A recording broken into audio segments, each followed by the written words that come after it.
ধন্যবাদ মাননীয় স্পিকার। আজকে মহান সংসদে আমাকে ফ্লোর করার সুযোগ করে দেওয়ার জন্য। আজকে মহান সংসদে উত্থাপিত প্রস্তাবটি হচ্ছে, এই সংসদ মনে করে বাজেট স্বল্পতা নয়, বরং বাজেটের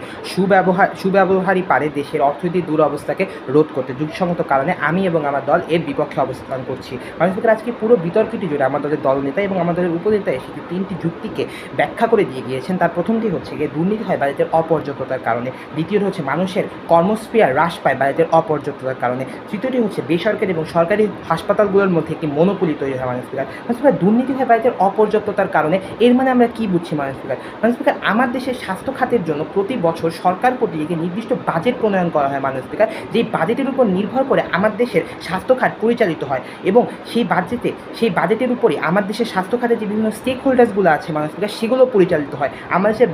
স্বাস্থ্য খাতের প্রতিটি স্টেক হোল্ডার্সের জন্য মাননীয় স্পিকার একটি নির্দিষ্ট পরিমাণ অর্থ বরাদ্দ থাকে এবং যেই অর্থগুলোর উপর নির্ভর করে আমাদের দেশের স্টেক হোল্ডার্সগুলো পরিচালিত হয়। কিন্তু মাননীয় স্পিকার, যদি আপনি আপনার দেশের স্বাস্থ্য ব্যবস্থার স্টেক হোল্ডার্সগুলোকে সঠিক পরিমাণ বা পর্যাপ্ত পরিমাণ অর্থ না দিতে পারেন, ঠিক সেই সময় কিন্তু মাননীয় স্পিকার আপনার দেশের অর্থনীতি দুরবস্থার দিকে যাবে মাননীয় স্পিকার। মানে শুরুর থেকেই আপনার দেশের অর্থনীতি একদম শুরুর থেকে যদি আপনার দেশের বাজেটে স্বল্পতা থাকে, যেখানে আপনার দেশের স্বাস্থ্য খাতকে পরিচালনা করার জন্য আপনার বাজেট দরকার 200 কোটি, সেখানে যদি আপনি আপনার দেশের স্বাস্থ্য খাতের জন্য বাজেট বরাদ্দ করেন 50 কোটি এবং পরবর্তীতে গিয়ে যদি আপনি সেখানে 20 কোটি মাত্র বিনিয়োগ করেন আপনার দেশের স্বাস্থ্য খাতের জন্য মাননীয় স্পিকার, তাহলে সেখানে আপনার দেশের প্রথমত তো আপনার দেশের যে স্বাস্থ্য খাতের স্টেক হোল্ডার্সরা আছে তারা পর্যাপ্ত পরিমাণ সেই পরিমাণ অর্থ পাবে না, যেই পরিমাণ অর্থ তাদের প্রয়োজন তাদের স্টেক হোল্ডার্সদেরকে রান করার জন্য মাননীয় স্পিকার। দ্বিতীয়ত মাননীয় স্পিকার, আমার দেশে স্বাস্থ্য ব্যবস্থার সাথে অনেকগুলো মানুষ জড়িত থাকে, তাদের মধ্যে উল্লেখযোগ্য হচ্ছে মাননীয় স্পিকার আমার সরকারি হসপিটালের ডক্টরস, নার্স এবং তাদের কর্মচারীবৃন্দ মাননীয় স্পিকার, এবং তাদের বেতনও কিন্তু নিশ্চিত হয় মাননীয় স্পিকার আমার দেশের স্বাস্থ্য খাতে বরাদ্দকৃত বাজেটের মাধ্যমে মাননীয় স্পিকার। আপনি যদি এই বাজেটে ঘাটতি রাখেন মাননীয় স্পিকার, তাহলে কিন্তু সাথে সাথে তাদের বেতনে ঘাটতি পড়ে মাননীয় স্পিকার, এবং ঠিক সেই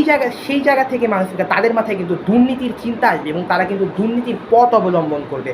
আপনি যখন আপনার দেশের ডাক্তার, নার্স এবং তাদের কর্মচারীবৃন্দদেরকে তাদের কর্মের সমান বা কর্মের জন্য প্রাপ্য যে সম্মানতা আছে সেটা আপনি যখন প্রয়োগ করতে পারবেন না তাদের উপর, তখন তারা নিজেদের জীবিকা নির্বাহের জন্য তারা তখন দুর্নীতির পথ অবলম্বন করবে। তারা বিভিন্নভাবে দেশের অর্থনীতি, আপনি বাজেট স্বল্পতা থাকার কারণে আপনার দেশের অর্থনীতি, স্বাস্থ্য খাত ইতিমধ্যে একটি দুরবস্থার মধ্যে আছে এবং তারা দুর্নীতি করে সেটাকে আরও দুরবস্থার মধ্যে নিয়ে যায় মাননীয় স্পিকার, যদি আপনি তাদেরকে সঠিক চাহিদা আপনি নিশ্চিত না করতে পারেন মাননীয় স্পিকার। আজকে আমার সরকারি দল এসে বলে দিয়ে গেলেন যে দেশে দুর্নীতির কারণে তারা সঠিক বাজেটকে প্রয়োগ করতে পারছে না মাননীয় স্পিকার। এই দুর্নীতির প্রধান কারণই কিন্তু মাননীয় স্পিকার আপনার বাজেট স্বল্পতা।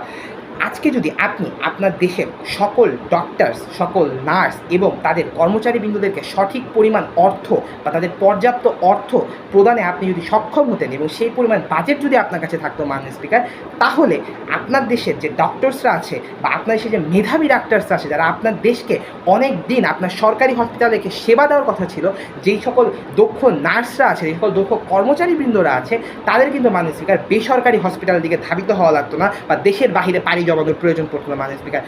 ঠিক এই কারণে যখন আমরা আমাদের দেশে বাজেট স্বল্পতা দেখা দেয় এবং আমরা আমাদের খাতে পর্যাপ্ত পরিমাণ বাজেট বিনিয়োগ করতে পারি না, এবং ঠিক সেই জায়গাতে মাননীয় স্পিকার আমার দেশের মেধাবী ডাক্তাররা, মেধাবী নার্সরা এবং তাদের দক্ষ কর্মচারীবৃন্দরা কিন্তু দেশের বাইরে বা বিভিন্ন বেসরকারি জায়গায় পাড়ি জমায়, এবং এতে করে আমার দেশে যে সাধারণ রোগীরা আছে বা আমার দেশের সাধারণ জনগণরা আছে বা আমার যে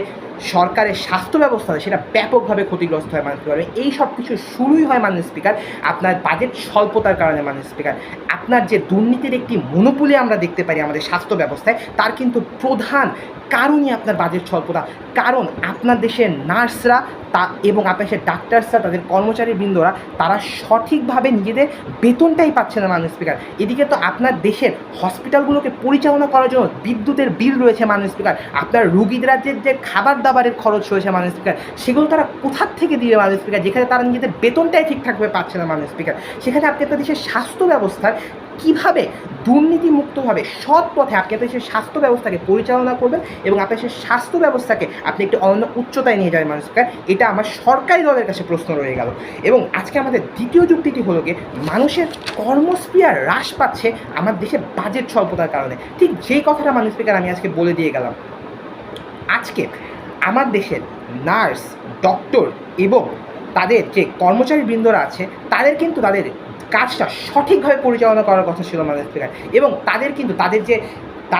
দায়িত্ব তাদের উপর অর্পণ করা হয়েছে, যে মহৎ দায়িত্ব তাদের উপর অর্পণ করা হয়েছে, সেই দায়িত্বর কিন্তু যথার্থভাবে পালন তাদের করার কথা ছিল মাননীয় স্পিকার। কিন্তু তার জায়গায় আমরা দেখতে পারি সরকারি হসপিটালগুলোতে আমাদের ডাক্তারেরা তারা সরকারি হসপিটালের দিকে মনোযোগ, তাদের মূল দায়িত্বর উপর মনোযোগী না হয়ে তারা বাইরে বিভিন্ন চেম্বার বা বিভিন্ন হসপিটাল খুলছে মাননীয় স্পিকার, এবং আমাদের নার্সেরা নিজেদের সরকারি হসপিটালের উপর মনোযোগ দেওয়ার জায়গায় তারা বাহিরে আরও অন্যান্য যে বেসরকারি প্রতিষ্ঠানগুলো আছে সেই জায়গায় আরও মনোযোগ দিচ্ছে। আপনি যখন আপনার দেশের একটি সরকারি হসপিটালে যাবেন এবং সেই সরকারি হসপিটালের ডক্টরকে আপনি যখন তার কাছে যাবেন, তখন কিন্তু সে অনেক হসপিটালের ডক্টর আছে, সে আপনাকে বাহিরে দেখা করতে বলবে, বাহিরে তার চেম্বারে তার সাথে দেখা করতে বলবে মাননীয় স্পিকার। এই যে পদ্ধতি বা এই যে পথ, এই ডাক্তারকে কেন অবলম্বন করতে হচ্ছে মাননীয় স্পিকার? কারণ তার যে পরিমাণ শ্রম, সে যে পরিমাণ শ্রম দিচ্ছে, সেই শ্রমের পরিমাণ, তার যে সম্মাননা সে পাচ্ছে না, সেই পরিমাণ সুযোগ সুবিধা আমার সরকার নিশ্চিত করতে পারছে না, কারণ আমার দেশের সরকারের সেই পরিমাণ বাজেট নেই মাননীয় স্পিকার। আপনার দেশের একটি দেশে যখন আপনি স্বাস্থ্য ব্যবস্থার মতো একটি খাতকে পরিচালনা করবেন, তখন কিন্তু মাননীয় স্পিকার হসপিটালগুলোতে আপনার কিন্তু অনেক গুরুত্বপূর্ণ মেশিন এবং যন্ত্রপাতির প্রয়োজন পড়ে মাননীয় স্পিকার। যে যন্ত্রপাতিগুলোকে কিন্তু আপনার কিনতে হবে মাননীয় স্পিকার, যেই যন্ত্রপাতিগুলো আপনি আপনার সরকারি হাসপাতালগুলোতে রাখবেন, এবং তার ভিত্তিতে আপনার দেশে